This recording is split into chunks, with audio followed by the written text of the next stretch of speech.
Welcome back to Xylem. മക്കളെ എല്ലാരും ready അല്ലേ? നമ്മുടെ പൊളിറ്റിക്സിലെ അടുത്ത 2 ചാപ്റ്റർ പഠിക്കാൻ വേണ്ടിയിട്ട് എന്റെ മക്കള് റെഡി ആണെങ്കിൽ ഒന്ന് കമന്റ് ചെയ്യണേ. മിസ് തുടങ്ങട്ടെടാ.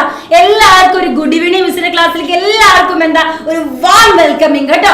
അപ്പൊ എല്ലാരും സെറ്റ് അല്ലടാ? വന്നവരൊന്ന് കമന്റ് ചെയ്ത് മിസ് പറയുന്ന കാര്യങ്ങളൊക്കെ എനിക്ക് കേൾക്കാൻ പറ്റുന്നുണ്ട്, ക്ലാസ് കാണാൻ പറ്റുന്നുണ്ട്.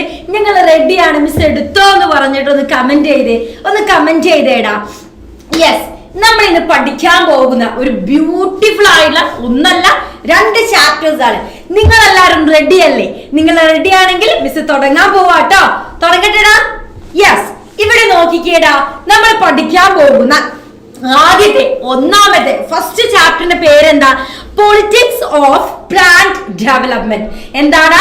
പൊളിറ്റിക്സ് ഓഫ് പ്ലാന്റ് ഡെവലപ്മെന്റ് എന്നതാണ് നമ്മുടെ ഇന്ന് പഠിക്കാൻ പോകുന്ന first chapter. So easy peasy chapter ആണ്. ഇതിൽ നമുക്ക് എന്തൊക്കെ കാര്യങ്ങൾ പഠിക്കാണ്ട്? നമ്മുടെ പൊളിറ്റിക്സിനെ കുറിച്ച് ഓൾറെഡി അറിയാം. പൊളിറ്റിക്കൽ കണ്ടസ്റ്റേഷനെ കുറിച്ചിട്ട് ദെൻ നമ്മുടെ എന്താണ് ideas of development, planning, 5 year planning, അത് കഴിഞ്ഞ് അഗ്രികൾച്ചർ, അതേപോലെ ഇൻഡസ്ട്രീസും ആയിട്ടുള്ള തമ്മിലുള്ള കുറച്ച് കോൺട്രവേഴ്സറീസും കാര്യങ്ങളൊക്കെ നമുക്ക് പഠിക്കാനുണ്ട്. അപ്പൊ എന്റെ മക്കൾ റെഡി അല്ലേ? സെറ്റ് അല്ലേ? പവർ അല്ലേ? മിസ് തുടങ്ങാൻ പോകട്ടെ. യെസ്, അപ്പൊ ആദ്യം നമുക്ക് എങ്ങോട്ടാണ് പോകുന്നത്? പൊളിറ്റിക്കൽ കോണ്ടൻസേഷനിലേക്കാണ് നമ്മൾ പോകുന്നത്. ഇവിടെ ശ്രദ്ധിച്ചേടാ, ഇവിടെ കൃത്യമായിട്ട് മിസ് പറയുന്ന കാര്യങ്ങളൊക്കെ ശ്രദ്ധിക്കൂലേടാ? യെസ്, അപ്പൊ ഇവിടെ നോക്കിക്കേ മക്കളെ, നമ്മൾ എന്തൊക്കെ കാര്യങ്ങളാണ് നമ്മൾ ഇനി പറയാൻ പോകുന്നത് നമുക്ക് നോക്കാം. യെസ്, നോക്കിയേട്ടോ. നോക്കിക്കേ, in democracy the final decision must be political decision. അതായത് ഡെമോക്രസിയിലേക്ക് വരുന്ന സമയത്ത് അവിടെ ഫൈനൽ ഡിസിഷൻ ആരുടേതാണ്? പൊളിറ്റിക്കൽ ഡിസിഷൻ ആണ് അവിടുത്തെ ഫൈനൽ ഡിസിഷൻ എന്ന് പറയുന്നത്. Taken by people representative who are in touch with the feelings of the people with some advice expert. എന്താ പറയുന്നത്? എക്സ്പേർട്ടിന്റെ കയ്യിൽ നിന്ന് അഡ്വൈസസും കാര്യങ്ങളൊക്കെ നമ്മൾ ഏതിൽ വാങ്ങുമെന്നാണ് പറയുന്നത്? ഡെമോക്രസിയിൽ എന്തെങ്കിലും ഒരു തീരുമാനം എടുക്കുമ്പോൾ. നോക്കിയടാ, after independence almost everyone agreed that development of India should be mean both economic growth and social and economic justice. എന്താ പറയുന്നത്? നമുക്ക് എന്ത് കിട്ടിയതിനു ശേഷം? സ്വാതന്ത്ര്യം കിട്ടിയൊക്കെ കഴിഞ്ഞതിന് ശേഷം, ആഫ്റ്റർ ഇൻഡിപെൻഡൻസ്, സ്വാതന്ത്ര്യം കിട്ടി കഴിഞ്ഞതിന് ശേഷമേ ആളുകൾക്ക് എല്ലാവർക്കും മനസ്സിലായി ഡെവലപ്മെന്റ് ഇന്ത്യ, അതായത് ഇന്ത്യയിലെ ഡെവലപ്മെന്റ് എന്ന് പറയുന്നത് 1 2 കാര്യങ്ങളിലല്ല. ഇന്ത്യയിലെ ഡെവലപ്മെന്റ് എന്ന് ഉദ്ദേശിക്കുന്നത് ഏത് കാര്യത്തിലും കൂടി ഇന്ത്യയില് ഡെവലപ്മെന്റ് വേണമെടാ.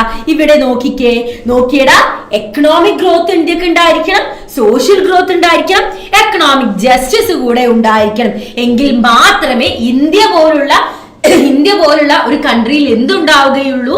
ഡെവലപ്മെന്റ് ഉണ്ടാവുകയുള്ളൂ.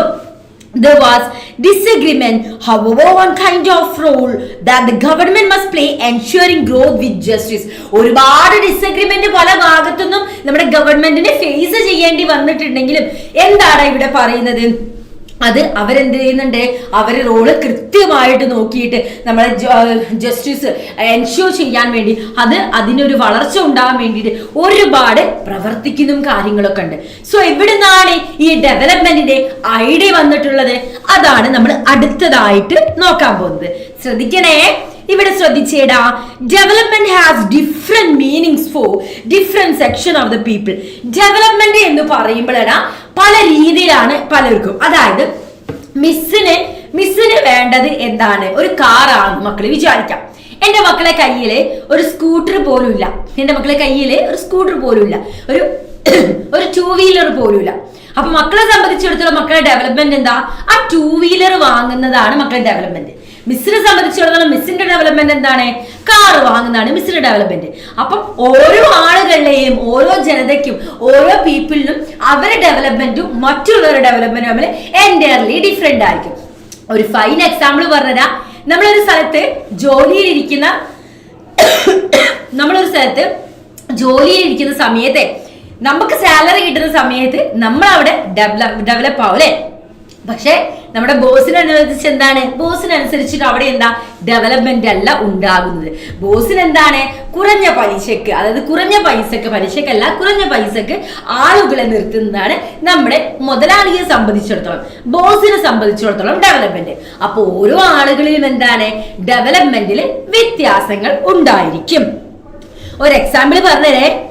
To an industrialist who is planning to set up a steel plant, to an urban consumer of steel, and to the Adivasi who's live in this region, thus any discussion on the development is bound generate contradictions, conflict and debates. എന്താ ഇവിടെ പറയുന്നതെടാ?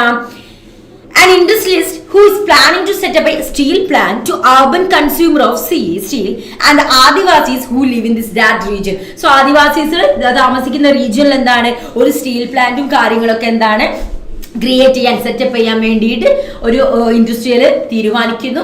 അപ്പം അതിനെ കൊണ്ട് അവർക്ക് ഗുണമാണെങ്കിലും ആദിവാസീസിനെ സംബന്ധിച്ചിടത്തോളം അവരുടെ റീജിയനിൽ ഇങ്ങനെ ഒരു സംഭവം വരുന്നത് അവർക്ക് അതൊരു ഡെവലപ്മെന്റ് ആയി തോന്നില്ല. അതാണ് പറയുന്നത് എന്താ, ഓരോ വ്യക്തിക്കും ഡെവലപ്മെന്റ് എൻറ്റയർലി ഡിഫറെന്റ് ആണ്. അത് നമ്മുടെ എക്സ്പീരിയൻസും സർക്കംസ്റ്റാൻസസും ഒക്കെ വെച്ചിരിക്കും അവരുടെ ഡെവലപ്മെന്റ് എന്ന് പറയുന്നത്. ഇനി ഇവിടെ നോക്കിക്കേ, development was about becoming more modern and modern was about becoming more like the industrialized countries of the west. എന്താ പറയുന്നത്? Development was about becoming more modern. നമ്മൾ കൂടുതൽ മോഡേൺ ആവുക, അല്ലെങ്കിൽ മോഡേൺ എന്ന് പറയുന്നത് എന്താണ്, നമ്മൾ കൂടുതൽ എന്താണ് നമ്മുടെ കൺട്രി എന്താണ് ഇൻഡസ്ട്രിയലൈസ്ഡ് ആവുക എന്നതാണ് അല്ലെ ഉദ്ദേശിക്കുന്നത്.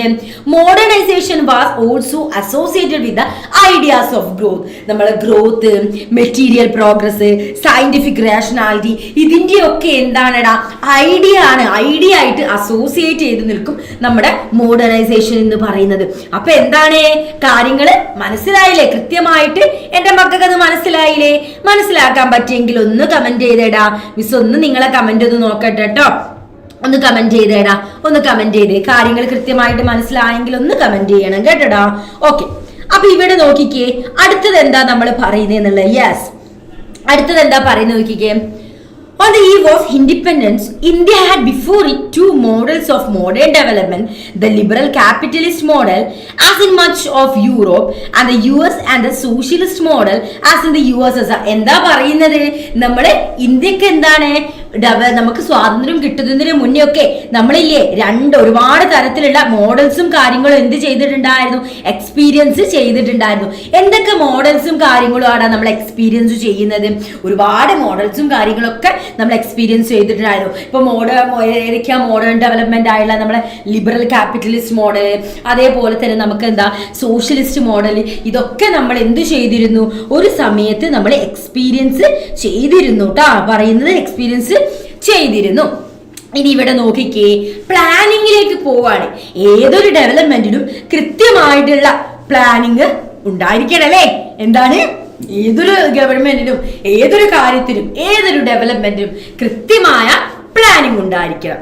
അപ്പൊ എന്താണ് പ്ലാനിങ്? അതിന്റെ മുന്നേ ആയിട്ട് ഇവിടെ ഒരാള് എന്തോ സംസാരിക്കുന്നുണ്ട്. ആരാന്നുള്ളത് സ്ക്രീന് കണ്ടപ്പോ എന്റെ മക്കൾക്ക് മനസ്സിലായില്ലേ? നമ്മളെ ആരാ? ജവഹർലാൽ നെഹ്റു ആണല്ലേ. നോക്കിക്കേ, ഇദ്ദേഹം എന്താ പറയുന്നത്? Nehru addressing the staff of the planning commission. അതായത് നെഹ്റു അഡ്രസ് ചെയ്യാണ്. ആരെയാണ് അഡ്രസ് ചെയ്യുന്നത്? അഡ്രസ് ചെയ്യുന്നത് നമ്മളെ പ്ലാനിംഗ് കമ്മീഷനിലെ സ്റ്റാഫിന് അഡ്രസ് ചെയ്തുകൊണ്ട് സംസാരിക്കുന്നതാണ് അല്ലേ അവിടെ കാണുന്നത്. ഒരുപാട് ആളുകൾ എന്താണ് ആ ഒരു മീറ്റിംഗിൽ ഉണ്ട് അല്ലേ. Despite the various differences, there was a consensus of the point that development could not be left to private that are the need for the government to develop, design or plan for development. എന്താ പറയുന്നത്? ഒരു private ആയിട്ടുള്ള സംഭവം അല്ല എന്ത് പറയുന്നത്, private ആയിട്ടുള്ള സംഭവമല്ല എന്ത് ഡെവലപ്മെന്റ് എന്ന് പറയുന്നത്. അത് എപ്പോഴും എന്തായിരിക്കും എന്നാ പറയുന്നത്? There was a need for the government to develop the design or plan for development. അതായത് ഇവിടെ എന്തുണ്ടായിരിക്കണം എന്നാ പറയുന്നത്? ഗവൺമെന്റ് എന്തു ചെയ്യണം? ഈ ഒരു ഡെവലപ്മെന്റിന് വേണ്ടിയുള്ള പ്ലാനും ഡിസൈനും കൃത്യമായിട്ട് എന്ത് ചെയ്യണം? പ്രിപ്പയർ ചെയ്തിരിക്കണം. A section of the big industrialists got together in 1944 and drafted a joint proposal for setting up a planned economy in the country. അതായത് നമ്മുടെ കൺട്രിയിൽ ഗ്രൂപ്പായിട്ട് ഒരുപാട് പേര് ചേർന്നു. എന്തിനായിരുന്നു? കൃത്യമായിട്ടുള്ള ഒരു പ്രപ്പോസൽ വെക്കുകയാണ്. നമ്മുടെ കൺട്രിയിലെ എക്കണോമിക് ഗ്രോത്തിന് വേണ്ടിയിട്ട് കൃത്യമായിട്ടുള്ള ഒരു പ്രപ്പോസൽ വെക്കുകയാണ്. ആരൊക്കെ ചേർന്നിട്ടായിരുന്നു? ഏത് വർഷമായിരുന്നു? 1944 നടന്നിട്ടുണ്ടായിരുന്നത്. ഒരുപാട് ബിഗ് ഇൻഡസ്ട്രിയലിസ്റ്റ് ഒക്കെ എന്തായിരുന്നു ഇതിൽ കൂടെ ഉണ്ടായിരുന്നു. അപ്പൊ ഇവരെല്ലാരും ചേർന്നിട്ട് ഒരു പ്ലാന് സെറ്റ് ചെയ്യാണ്. It was called Bombay plan. അത് എന്ത് പേരിലായിരുന്നു മക്കളെ അറിയപ്പെട്ടിട്ടുണ്ടായിരുന്നത്? നമ്മുടെ ബോംബെ പ്ലാൻ എന്ന പേരിലായിരുന്നു അത് അറിയപ്പെട്ടിട്ടുണ്ടായിരുന്നത്. ഏത് വർഷമായിരുന്നു എടാ പ്ലാനിങ് ഉണ്ടായിരുന്നത്? 1944. അതിൽ ആരൊക്കെയായിരുന്നു എടാ ഉണ്ടായിരുന്നത്? അതിൽ നമ്മുടെ ഇൻഡസ്ട്രിയലിസ്റ്റുകളായിരുന്നു അല്ലെ ഉണ്ടായിരുന്നത്. ഇൻഡസ്ട്രിയലിസ്റ്റുകളായിരുന്നു ഉണ്ടായിരുന്നത്. എന്തിനു വേണ്ടിയായിരുന്നു അത് നടന്നിട്ടുണ്ടായിരുന്നത്? നമ്മുടെ കൺട്രിയിലെ എക്കണോമിനെ കുറിച്ചിട്ട് എന്തു ചെയ്യാൻ, കൃത്യമായിട്ടുള്ള പ്ലാൻ ചെയ്യാൻ വേണ്ടിയിട്ടായിരുന്നു ഇത്തരത്തിലൊരു മീറ്റിംഗ് നമ്മൾ കണ്ടക്ട് ചെയ്തത്. The Bombay plan wanted to take major initiative in industrial and other economic investment. So ഇവരെന്ത് ചെയ്യാണ്? ഈ ഒരു പ്ലാനിങ്ങിലൂടെ കൃത്യമായിട്ട് ബോംബെ പ്ലാനിലൂടെ നമുക്ക് എന്തൊക്കെയാണ് ഇൻഡസ്ട്രിയൽ ആയിട്ടുള്ള എക്കണോമിക്കലായിട്ടുള്ള കാര്യങ്ങൾക്കൊക്കെ നമുക്ക് എന്താണ് ഒരുപാട് സംഭവങ്ങൾ ചെയ്യാനുണ്ട്. അപ്പം ഒരുപാട് ഇനീഷ്യേറ്റീവ്സ് എടുത്ത് ചെയ്യാനുണ്ട്. അപ്പം മേജർ ഇനീഷ്യേറ്റീവ്സ് ഏതൊക്കെയാണ്? അങ്ങനെയുള്ള കംപ്ലീറ്റ് കാര്യങ്ങൾ എന്ത് ചെയ്തു? അവരിതിൽ ഡിസ്കസ് ചെയ്തു. Soon after India become independent. അങ്ങനെ ഇന്ത്യ എന്ത് ചെയ്തു? ഇന്ത്യക്ക് സ്വാതന്ത്ര്യം കിട്ടില്ലേ? ഇൻഡിപെൻഡന്റ് ആയില്ലേ? The planning commission came to be. അങ്ങനെ പ്ലാനിംഗ് കമ്മീഷൻ നിലവിൽ വന്നു. The prime minister was a chairman. അന്നത്തെ പ്രൈം മിനിസ്റ്റർ ആയിരുന്നു പ്ലാനിംഗ് കമ്മീഷന്റെ chairman. It became the most influential and central machinery for deciding what path and strategy India would adopt for its development. എന്താണ് ഇവിടെ പറയുന്നത്? ഇത് എന്ന് പറയുന്നത് ഒരു പ്രധാനപ്പെട്ടുള്ള ഒരു ഇമ്പോർട്ടൻ്റ് ആയിട്ടുള്ള ഒരു സ്റ്റെപ്പായിരുന്നു. മോസ്റ്റ് ഇൻഫ്ലുവൻഷ്യൽ ആയിട്ടുള്ളതും അതേപോലെ തന്നെ മോസ്റ്റ് ഇൻഫ്ലുവൻഷ്യൽ ആയിട്ടുള്ള ഒരു സെൻട്രൽ മെഷീനറി ആണ് ഇവിടെ. കാരണം കൃത്യമായിട്ട് നമുക്ക് ഇന്ത്യയുടെ ഡെവലപ്മെന്റിന് വേണ്ടി നമ്മൾ അടുത്ത സ്റ്റെപ്പ് എന്താ വെക്കുന്നത്, നമ്മുടെ പാത്ത് എന്തായിരിക്കും, അങ്ങനെയുള്ള എല്ലാ കാര്യങ്ങളൊക്കെ ഡിസ്കസ് ചെയ്യുന്നതൊക്കെ എന്തിലായിരുന്നു? ഈ ഒരു പ്ലാനിംഗ് കമ്മീഷനിലായിരുന്നു. അപ്പൊ എല്ലാവരും വളരെയധികം ഉറ്റുനോക്കിക്കൊണ്ടിരുന്ന ഒന്നായിരുന്നു എന്ത്? നമ്മുടെ പ്ലാനിംഗ് കമ്മീഷൻ എന്ന് പറയുന്നത്. അങ്ങനെ അവിടെ തുടക്കത്തിലുള്ള ഏർലി ഇനീഷ്യേറ്റീവ്സ് നമുക്ക് എന്തൊക്കെയാ നോക്കിയാലോടാ? യെസ്, ഏർലി ഇനീഷ്യേറ്റീവ്സിലേക്കാണ് നമ്മൾ ഇനി പോകാൻ പോകുന്നത്. അപ്പൊ ഇവിടെ നോക്കിയടാ, as in the USSR, the Planning Commission of India adopted for 5-year plan. അതായത് നമ്മൾ പറഞ്ഞു ഇന്ത്യക്ക് 2 ഡെവലപ്മെന്റ് മോഡൽ ഉണ്ടായിരുന്നു. അതിലൊന്നായിരുന്നു നമ്മുടെ USSRന്റെ ഡെവലപ്മെന്റ് മോഡൽ ഉണ്ടായിരുന്നു അല്ലേ? അപ്പൊ USSRലെ ഇതനുസരിച്ച് പ്ലാനിംഗ് കമ്മീഷനിൽ USSRലെ നോക്കിയിട്ട് നമ്മുടെ പ്ലാനിംഗ് കമ്മീഷൻ, ഇന്ത്യയിലെ പ്ലാനിംഗ് കമ്മീഷൻ അഡോപ്റ്റ് ചെയ്തെന്തായിരുന്നു? 5-year പ്ലാൻ അല്ലെ? 5 വത്സര പദ്ധതി ആയിരുന്നു. അതിനെ നമുക്ക് എന്ത് വിളിക്കാം? FYP എന്ന് വിളിക്കല്ലേ? FIP ആയിരുന്നു എന്ത് ചെയ്തിട്ടുണ്ടായിരുന്നത്? അഡോപ്റ്റ് ചെയ്തിട്ടുണ്ടായിരുന്നത്. അതിൽ എന്തൊക്കെയായിരുന്നു ഇവിടെ നടന്നിട്ടുണ്ടായിരുന്നത്? The actual plan document of the first 5-year plan in December 1951 generated a lot of excitement in the country. അങ്ങനെ ഒരു കൃത്യമായിട്ടുള്ള ഒരു ഡെവലപ്മെന്റ് പ്ലാൻ അവർ ക്രിയേറ്റ് ചെയ്തു. ഫസ്റ്റ് 5-year പ്ലാൻ അവർ ക്രിയേറ്റ് ചെയ്യാട്ടോ December 1951 ഒരുപാട് ആളുകൾ നമ്മുടെ കൺട്രി തന്നെ വളരെ എക്സൈറ്റ്മെന്റിലൂടെ നോക്കി കണ്ടിരുന്ന ഒന്നായിരുന്നു എന്ത് എന്ന് പറയുന്നത്? ഈ ഒരു 5-year പ്ലാൻ. ഏത് വർഷമായിരുന്നുണ്ടാ? 1951 December 1951 കേട്ടോ. നോക്കിയിടാ, the excitement with planning reached its peak with the launching of the second 5-year plan in 1956 and continued somewhat till the third 5-year plan in 1961. അതിനെ തുടർന്ന് എന്താണ്? എക്സൈറ്റ്മെന്റ് അതിന്റെ പീക്കിൽ എത്താൻ തുടങ്ങി. അങ്ങനെ നമ്മൾ ഓരോ പ്ലാനുകളും ഇങ്ങനെ വന്നുകൊണ്ടിരുന്നു. അപ്പൊ ആദ്യത്തെ 5-year പ്ലാൻ എപ്പോഴാണ്? 1951 ഫസ്റ്റ് 5-year പ്ലാൻ നടക്കുന്നത്. പിന്നെ സെക്കൻഡ് 5-year പ്ലാൻ എപ്പോഴാണ് നടക്കുന്നത്? 1956 നടക്കുന്നത്. Third 5-year പ്ലാനോ 1961. അപ്പൊ എന്താണ്? ഇങ്ങനെ ഓരോ 5-year പ്ലാൻ എന്ത് ചെയ്തു? വരാൻ തുടങ്ങിയില്ലേ? അപ്പൊ നോക്കിക്കേ, ഫസ്റ്റ് 5-year പ്ലാൻ എപ്പോഴാ? 1951. സെക്കൻഡ് 5-year പ്ലാൻ എത്രയാണ്? 1956. ആൻഡ് തേർഡ് 5-year പ്ലാൻ എപ്പോഴാണ്? 1961. അങ്ങനെ 3 5-year പ്ലാൻ എന്ത് ചെയ്തു? ഇങ്ങനെ വന്നുകൊണ്ടേയിരുന്നു. ഇനി എന്താണ് ഇവിടെ പറയുന്നത്? അപ്പൊ നമ്മൾ ആദ്യത്തെ the first 5-year പ്ലാൻ ആണ് നമ്മൾ ഡിസ്കസ് ചെയ്യാൻ പോകുന്നത്. നമ്മുടെ ഫസ്റ്റ് 5-year പ്ലാനിന്റെ ഡോക്യുമെന്റ് ആണ് ഇവിടെ കൊടുത്തിട്ടുള്ളത്.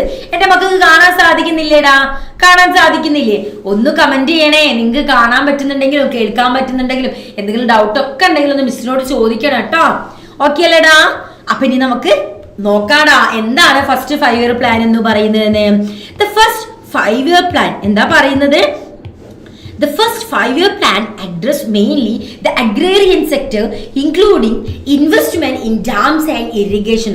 അതായത് നമ്മുടെ ഒന്നാമത്തെ 5-year പ്ലാൻ, നമ്മുടെ ഫസ്റ്റ് 5-year പ്ലാൻ എന്തിനായിരുന്നു ഇമ്പോർട്ടൻസ് കൊടുത്തത്? അഗ്രികൾച്ചറിനായിരുന്നു ഇമ്പോർട്ടൻസ് കൊടുത്തത്. എന്തിനായിരുന്നു ഇവിടെ? നമ്മുടെ അഗ്രികൾച്ചറിനായിരുന്നു ഇമ്പോർട്ടൻസ് കൊടുത്തിട്ടുണ്ടായിരുന്നത്. ഇനി നോക്കിക്കേ, on the basic aim of the planners was to raise the level of national income. അതേപോലെ തന്നെ അവിടെ മറ്റൊരു എയിം എന്തായിരുന്നു? നമ്മുടെ നാഷണൽ ഇൻകം എന്തു ചെയ്യുക? റൈസ് ചെയ്യുക, കൂട്ടിക്കൊണ്ടുവരിക. നാഷണൽ ഇൻകം NI എന്ത് ചെയ്യുക? NI ആണ് നമ്മൾ ഷോർട്ട് ഫോം ആയിട്ട് NI എന്ന് പറയാം കേട്ടോ. നാഷണൽ ഇൻകം എന്ത് ചെയ്യുക? കൂട്ടിക്കൊണ്ടുവരിക അവരുടെ ഒരു പ്രധാനപ്പെട്ട എയിം ആയിരുന്നു. People saving did rise in the first phase of the plan process until the end of the third 5-year plan. എന്താണ് ഇവിടെ പറയുന്നത്? People savings did rise in the first phase of the plan process until the end of third 5-year plan. അവരെന്താണ്? അവരുടെ സേവിങ്സും കാര്യങ്ങളൊക്കെ അവർ നല്ല രീതിയിൽ എന്ത് ചെയ്തിട്ടുണ്ടായിരുന്നു? സേവിങ്സും കാര്യങ്ങളൊക്കെ നടത്തിയിട്ടായിരുന്നു മുന്നോട്ട് പോയിട്ടുണ്ടായിരുന്നു അല്ലേ. Later from early 90s till early 1970s the proportion of savings in the country actually dropped constantly. അതായത് ഫസ്റ്റ് 5-year പ്ലാൻ മുതൽ തേർഡ് 5-year പ്ലാനിൽ വരെ അവർ എല്ലാവരും എന്തായിരുന്നു? സേവിങ്സ് ഒക്കെ വെച്ചിട്ടായിരുന്നു നല്ല രീതിയിൽ സേവിങ്സ് ഒക്കെ റൈസ് ചെയ്തു പോയി. പക്ഷെ പിന്നെ എന്താണ് 1960s 70s ആ ഒരു സമയം ആകുമ്പോഴത്തേക്ക് സേവിങ്സ് ഒക്കെ എന്ത് ചെയ്തു? നമ്മുടെ കൺട്രീനെ സേവിങ്സ് എന്ത് ചെയ്തു? ഡ്രോപ്പ് ഔട്ട് ആവാൻ, കോൺസ്റ്റന്റ്ലി ആയിട്ട് ഡ്രോപ്പ് ഔട്ട് ആവാൻ തുടങ്ങി. അപ്പോഴാണ് നമ്മൾ ആര് വന്നത്? നമ്മുടെ റാപ്പിഡ് ഇൻഡസ്ട്രിയലൈസേഷൻ വന്നത്. ആരാണ്? നമ്മുടെ റാപ്പിഡ് ഇൻഡസ്ട്രിയലൈസേഷൻ. എന്താണ് ഈ റാപ്പിഡ് ഇൻഡസ്ട്രിയലൈസേഷൻ എന്ന് പറയുന്നതെന്ന് അറിയോടാ? അതെന്താന്ന് മിസ് പറഞ്ഞു തരാട്ടോ മക്കൾക്ക്. ഇവിടെ ശ്രദ്ധിക്കണേ. നമ്മുടെ സെക്കൻഡ് 5-year പ്ലാനിനെ കുറിച്ചൊക്കെ ഇവിടെ നമ്മൾ ഡിസ്കസ് ചെയ്യുന്നുണ്ട് കേട്ടോ. The second 5-year plan stress on heavy industries. So second 5-year plan എന്ത് ബേസ് ചെയ്തിട്ടായിരുന്നു നടന്നിട്ടുണ്ടായിരുന്നടാ?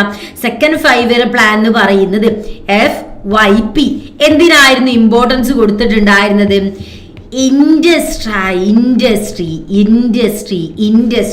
ഇൻഡസ്ട്രിക്കായിരുന്നു കൂടുതൽ ഇമ്പോർട്ടൻസ് കൊടുത്തിട്ടുണ്ടായിരുന്നത്. നോക്കിക്കേ, it was drafted by a team of economists and planners under the leadership of PC Mahalanobis. എന്താ പറയുന്നത്? It was drafted by a team of എക്കണോമിസ്റ്റുകളുടെയും പ്ലാനേഴ്സിന്റെയും ഒരു team ആയിരുന്നു എന്ത് ചെയ്തിട്ടുണ്ടായിരുന്നത്? ഈ ഒരു സെക്കൻഡ് 5-year പ്ലാനിന് നേതൃത്വം കൊടുത്തിട്ടുണ്ടായിരുന്നത്.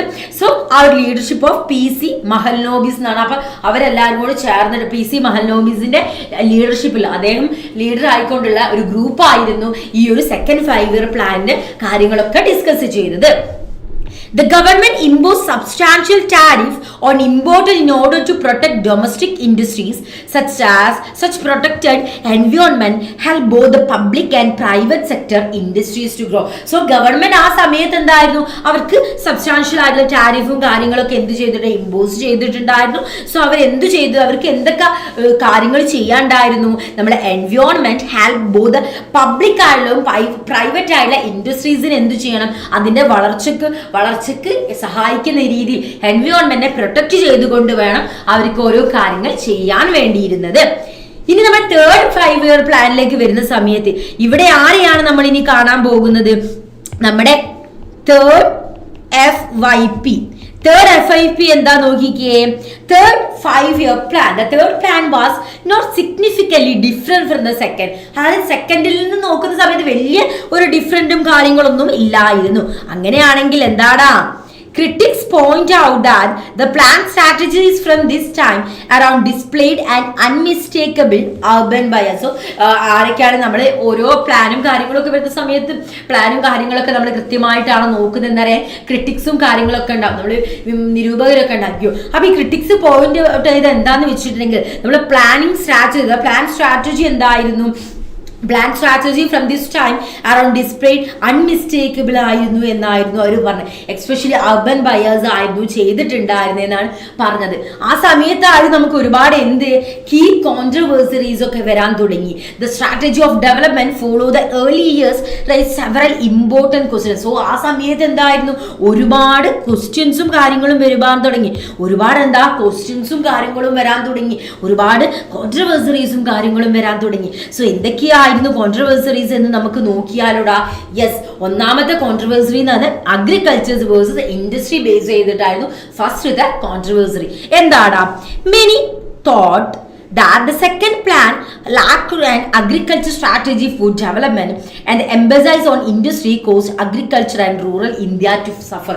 എന്താ പറയുന്നത്, ഒരുപാട് ആളുകൾ വിശ്വസിച്ചിട്ടുണ്ടായിരുന്നത് സെക്കൻഡ് 5 ഇയർ പ്ലാൻ എന്ന് പറയുന്നത് എന്താണ്, അഗ്രേറിയൻ സ്ട്രാറ്റജീനെ മൈൻഡ് ചെയ്യാതെ, അല്ലെ അഗ്രികൾച്ചർ സ്ട്രാറ്റജി ഒന്നും അവിടെ വരുന്നില്ല, അഗ്രേറിയൻ ഡെവലപ്മെന്റ് ഒന്നും വരുന്നില്ല. അതിലൊക്കെ ഒരു അഭാവം കാണിച്ചിട്ട് അവര് അലംഭാവം കാണിക്കാന്ന് വെച്ചിട്ടുണ്ടെങ്കിൽ അത് അവർ ശ്രദ്ധിക്കാതെ. കാരണം ഫസ്റ്റ് 5 ഇയർ പ്ലാൻ മാത്രമേ, ഒന്നാമത്തെ പഞ്ചവത്സര പദ്ധതി മാത്രമേ അഗ്രേറിയൻ സെക്ടറിന്, അഗ്രികൾച്ചറിന് കൂടുതൽ ഇമ്പോർട്ടൻസ് കൊടുത്തുള്ളൂ. സോ സെക്കൻഡ് 5 ഇയർ പ്ലാൻ വന്ന സമയത്തും സെക്കൻഡ് പഞ്ചവത്സര പദ്ധതി വന്ന സമയത്തും എന്ത് നടന്നു, നമ്മുടെ ഇൻഡസ്ട്രിക്ക് കൂടുതൽ ഇമ്പോർട്ടൻസ് കൊടുത്തത് കൊണ്ട് തന്നെ അഗ്രികൾച്ചർ ആളുകൾ എന്ത് ചെയ്തു, എക്സ്പെഷ്യലി റൂറൽ ഏരിയയിലെ, ഇന്ത്യയിലെ റൂറൽ ഏരിയ അഗ്രികൾച്ചർ ആളുകൾ ഒരുപാട് സഫർ ചെയ്യേണ്ടി വന്നിട്ടുണ്ടായിരുന്നു.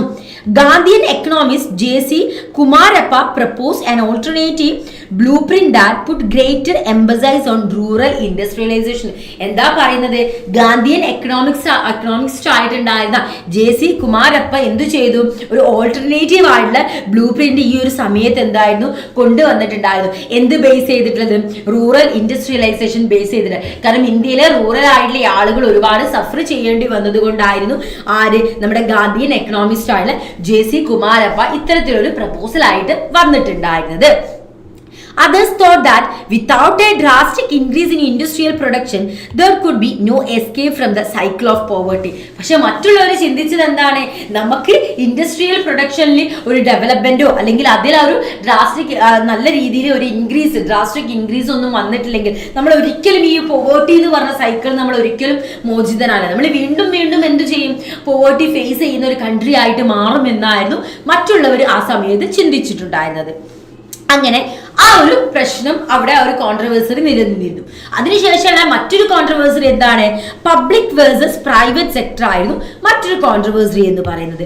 ഇതെന്താടാ നോക്കിക്കേ, India did not follow either capitalist model of development in which development was left entirely to the private sector, not did to follow the socialist model in which private property was abolished and all the production was controlled by the state. എന്താ പറയുന്നത്, ആളുകൾ പറയും India ഒരിക്കലും എന്തായിരുന്നു, India did not follow either capitalist model of development in which development was left entirely to the private sector. അപ്പം private sector ഒന്നല്ല, ഇവരെന്താ നോക്കിയിട്ടുണ്ട്, അവര് എന്ത് ചെയ്തത്, not did it follow the socialist മോഡലും. അപ്പൊ ഇവര് പ്രൈവറ്റ് സെക്ടറാണ് നോക്കിയിരുന്നത്. കുറച്ച് പേര് പറഞ്ഞു ഇവര് പ്രൈവറ്റ് സെക്ടറിനെ മാത്രമാണ് നോക്കിയിട്ട് ആ കാര്യങ്ങൾ ചെയ്തിട്ടുണ്ടായിരുന്നത്. ഒരിക്കലും ഒരു capitalist model of development India follow ചെയ്തിട്ടുണ്ടായിരുന്നില്ല. അപ്പം എൻറ്റയർലി ഇവർ ആരെ കൂടിയായിരുന്നു, ഇങ്ങനെയുള്ള ഒരുപാട് ഇഷ്യൂസും കാര്യങ്ങളൊക്കെ ആ സമയത്ത് വന്നിട്ടുണ്ടായിരുന്നു. Element from both this models were taken at mixed together in India, this it was called mixed economy. പക്ഷെ ഇന്ത്യ ഫോളോ ചെയ്ത് എന്താണെന്ന് വെച്ചിട്ടുണ്ടെങ്കിൽ ഇന്ത്യക്ക് ഒരു ക്യാപിറ്റലിസ്റ്റ് മോഡൽ ഡെവലപ്മെന്റും അതേപോലെ തന്നെ ഒരു സോഷ്യലിസ്റ്റ് മോഡൽ ഡെവലപ്മെന്റും നമുക്ക് കാണാൻ പറ്റും. ആളുകൾ പറഞ്ഞു ഇന്ത്യ ഫോളോ ചെയ്യുന്നത് ഒന്നാണ്, മറ്റുള്ളവർ പറഞ്ഞു ഇന്ത്യ ഫോളോ ചെയ്യുന്ന socialist model development India follow ചെയ്യുന്നില്ല എന്ന്. ചിലർ പറഞ്ഞു ഇന്ത്യ ഫോളോ ചെയ്യുന്നത് ക്യാപിറ്റലിസ്റ്റ് മോഡലാണ്. അങ്ങനെ ഒരുപാട് പ്രശ്നങ്ങൾ വന്ന സമയത്തും ഇന്ത്യ അതിന് ഉത്തരം കൊടുത്തത് എങ്ങനെയായിരുന്നു, ഇന്ത്യ ഫോളോ ചെയ്യുന്നത് ഒരു മിക്സ്ഡ് എക്കണോമിയാണ്. അതായത് ഇവിടെ ക്യാപിറ്റലിസ്റ്റ് മോഡലും വരുന്നുണ്ട്, അതേപോലെ തന്നെ സോഷ്യലിസ്റ്റ് മോഡലും വരുന്നുണ്ട്. അപ്പൊ രണ്ടെണ്ണം കൂടിയുള്ള ഒരു മിക്സ്ഡ് എക്കോണമിയാണ് ഇന്ത്യ ഫോളോ ചെയ്യുന്നതെന്നായിരുന്നു ഇന്ത്യ ആ സമയത്ത് അതിന് മറുപടി കൊടുത്തിട്ടുണ്ടായിരുന്നത്. Critics argue that the planners refuse to provide to private sector with enough space and stimulate to grow. അപ്പൊ കുറച്ച് ക്രിറ്റിക്സ് പറഞ്ഞെന്താണെന്ന് വെച്ചാൽ പ്ലാനേഴ്സ് റെഫ്യൂസ് ടു പ്രൊവൈഡ്, അതായത് പ്രൈവറ്റ് സെക്ടറിന് എന്താണ് കുറച്ച് അവർക്ക് ആവശ്യമുള്ള ഒരു സ്പേസോ അല്ലെങ്കിൽ അവർക്ക് വളരാൻ വേണ്ടിയിട്ടുള്ള ഒരു സ്പേസോ കാര്യങ്ങളോ ഒന്നും ഒരിക്കലും എന്താണ് ഇന്ത്യ കൊടുത്തിട്ടില്ല എന്നായിരുന്നു പറഞ്ഞിട്ടുണ്ടായിരുന്നത്. അതേപോലെ തന്നെ മറ്റുള്ള വശങ്ങളിലുള്ള ആളുകൾ on the other hand there were critics, മറ്റുള്ള ഭാഗത്തുള്ള ക്രിറ്റിക്സ് എന്താ പറയുന്നത്, who thought that the state did not do enough. State എന്താണ് അവർക്ക് വേണ്ടി ഒന്നും ചെയ്യുന്നില്ല. The point out that the state did not spend money significant amount for public education and health care. അതായത് പബ്ലിക് എഡ്യൂക്കേഷനോ ഹെൽത്ത് കെയറിനോ വേണ്ടിയിട്ടുള്ള യാതൊരു പൈസയും എന്താണ് ഗവൺമെന്റിന്റെ ഭാഗത്ത് നിന്ന് വരുന്നില്ല. ഗവൺമെന്റിന്റെ ഭാഗത്ത് നിന്നാണ് അത്തരത്തിലുള്ള യാതൊരു പൈസയും കാര്യങ്ങളും വരുന്നില്ല എന്നായിരുന്നു ആര് പറഞ്ഞിട്ടുണ്ടായിരുന്നത്, നമ്മുടെ കുറച്ച് കൂട്ടര് പറഞ്ഞത്. ഇത് തന്നെയാണ് മിസ് തുടക്കത്തിലേ പറയുന്നത്. അതായത് കുറച്ചു കൂട്ടർക്ക് എന്താണ് ഈ ഡെവലപ്മെന്റ് വലിയ സംഭവമായിട്ട് കാണുന്ന സമയത്ത് കുറച്ചു കൂട്ടർക്ക് എന്താണ് ഇതാണോ നിങ്ങൾ ചെയ്യുന്നത് അല്ലെങ്കിൽ ഇക്കാര്യങ്ങളാണോ എന്നുള്ളതായിരിക്കും അവരെ തോട്ട്. അപ്പൊ ഓരോ ആളുകളിലും എന്താണ് ഡെവലപ്മെന്റ് എൻറ്റയർലി ഡിഫറെന്റ് ആയിട്ടുള്ള ഒന്ന് തന്നെയാണെന്നാണ് പറയുന്നത്. ഓക്കെ അല്ലേടാ? ഇനി അടുത്ത നോക്കിക്കേ, ഇനി മേജർ ഔട്ട്കംസിലേക്കാണ് നമ്മൾ ഇനി പോകാൻ പോകുന്നത്. എന്താണ് നമ്മൾ ഇനി നോക്കാൻ പോകുന്നത്? മേജർ ഔട്ട്കംസിലേക്കാണ് നമ്മൾ പോകുന്നത്. മേജർ ഔട്ട്കംസ് എന്തൊക്കെയാണെന്ന് ശ്രദ്ധിച്ചേ. Land reform did not take place effectively in most part of the country. Land reforms ഇന്ത്യയിലെ പല ഭാഗത്തും എന്താ എഫക്റ്റീവായിട്ട് നടന്നിട്ടില്ലായിരുന്നു. Political power remain in the hands of the land loading classes. Political power എന്തായിരുന്നു അപ്പോഴും ലാൻഡ് ലോഡിംഗ് ക്ലാസസിന്റെ കയ്യിൽ മാത്രം, അവരുടെ ഹാൻഡിൽ മാത്രം, മീൻസ് അവരുടെ കയ്യിൽ മാത്രമേ എന്തായിരുന്നു പൊളിറ്റിക്കൽ പവർ ഉണ്ടായിരുന്നുള്ളൂ. Big industrialists continue to benefit and thrive while poverty did not reduce much. Big industrialists എന്ത് ചെയ്യാണ്, വലിയ വലിയ ഇൻഡസ്ട്രിയലിസ്റ്റിന് വീണ്ടും വീണ്ടും എന്താണ് പൈസ കിട്ടിക്കൊണ്ടേ ഇരിക്കുകയാണ്. നേരെ മറിച്ച് എന്താണ് മറ്റൊരു കൂട്ടർക്ക് സൊസൈറ്റിയിൽ മറ്റൊരു ഗ്രൂപ്പ് അത് അവരെന്ത് ചെയ്യുന്നുണ്ട്, പോവേർട്ടി ഫേസ് ചെയ്തേ പോയിക്കൊണ്ടേ ഇരിക്കുകയാണ്. The early initiative for planned development were at best realizing the goals of economic development of the country and well-being of all its citizens. എന്താ ഇവിടെ പറയുന്നത്?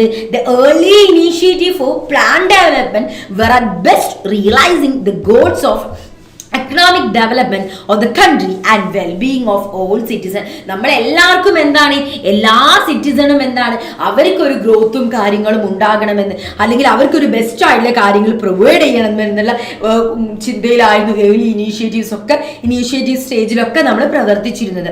Those who benefited from unequal development soon become politically powerful and it even more difficult to move in the desired direction. അങ്ങനെ കുറച്ച് സംഭവങ്ങളൊക്കെ എന്തിനെ തുടർന്ന് വന്നിട്ടുണ്ടായിരുന്നു, നമ്മൾ ഈ ഒരു പ്ലാനിങ്ങിനെ കുറിച്ചിട്ടും, പ്ലാനിങ് ഇൻ ദ സെൻസ് നമ്മുടെ 5 year പ്ലാൻസും കാര്യങ്ങളൊക്കെ വന്നതിന് ശേഷം ഉണ്ടായിരുന്നു എന്നാണ് പറയുന്നത്.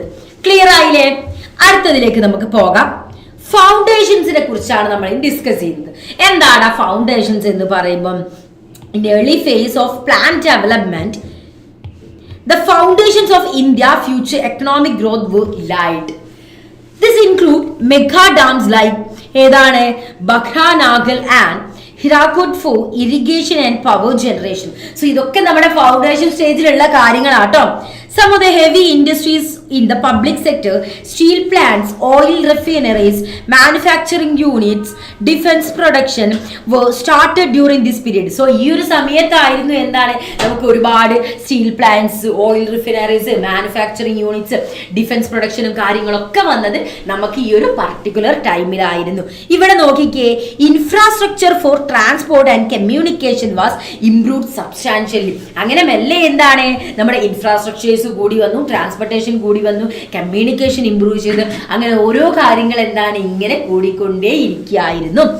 ഇനി ലാൻഡ് റിഫോംസിലേക്ക് നമ്മൾ പോകുന്ന സമയത്ത് തുടക്കത്തിൽ നമ്മൾ പറഞ്ഞു എല്ലാ സ്ഥലങ്ങളിലും എന്താണ് ഇന്ത്യയിലെ എല്ലാ ഏരിയകളിലും ലാൻഡ് റിഫോം ഉണ്ടായിരുന്നില്ല. പല സ്ഥലങ്ങളിലും മാത്രമേ പല സ്ഥലങ്ങളിലും ലാൻഡ് റിഫോം ഇല്ലാതെ ചില സ്ഥലങ്ങളിൽ മാത്രമേ എന്തായിരുന്നു ലാൻഡ് റിഫോർമേഷൻസും കാര്യങ്ങളൊക്കെ റിഫോംസ് ഒക്കെ ഉണ്ടായിരുന്നത്. അതുകൊണ്ട് തന്നെ അവിടുത്തെ കാര്യങ്ങളൊക്കെ ഒരു പൊളിറ്റിക്കൽ പവർ എന്ന് പറയുന്നത് ആരായിരുന്നു?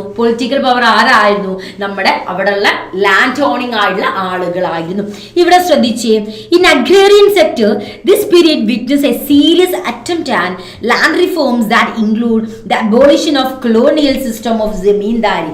എന്താ പറയുന്നത്, ആ സമയത്ത് ലാൻഡ് റിഫോമിന്റെ സമയത്തായിരുന്നു കൊളോണിയൽ സിസ്റ്റം ആയിട്ടുള്ള ജമീന്ദാരി എന്തു ചെയ്തു, അബോളിഷ് ചെയ്തു. ഒരു സീരിയസ് അറ്റംപ്റ്റ് ആയിട്ട് അവർ സീരിയസ് ആയിട്ട് തന്നെ ഇത് അബോളിഷൻ ചെയ്തു. കൊളോണിയലൈസേഷന്റെ കാലത്ത് നമ്മൾ ഫേസ് ചെയ്ത സിസ്റ്റം ആയിരുന്നു ജമീന്ദാരി, റയ്യദ്വാരി, മഹൽവാരി, അങ്ങനെ ഒരുപാട് സിസ്റ്റം ഉണ്ട്. സോ ജമീന്ദാരി എന്ന സിസ്റ്റം എന്തായിരുന്നു, അവരവിടുന്ന് എടുത്തു മാറ്റി, അബോളിഷ് ചെയ്തു.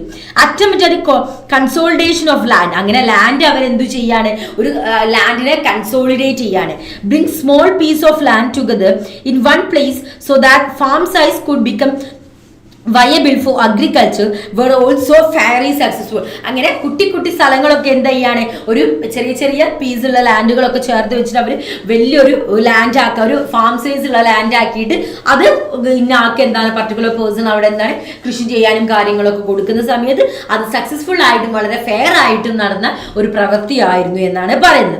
However, in spite of good wishes of some top leaders, the dominant social groups would always effectively control policy making and implementation. എന്താ പറയുന്നത്, however, in spite of good wishes of some top leaders, the dominant social group would always effectively control policy making and implementation. So, society ആ സമയത്ത് എന്തായിരുന്നു, ചില ആളുകൾ അപ്പോഴും എന്തായിരുന്നു policy മേക്കിങ്ങിലേക്കും ഇംപ്ലിമെന്റേഷനിലൊക്കെ എന്തായിരുന്നു അവർ ഡോമിനേറ്റ് ചെയ്യുന്ന കുറച്ച് ആളുകൾ ഉണ്ടായിരുന്നു എന്നാണ് പറയുന്നത്.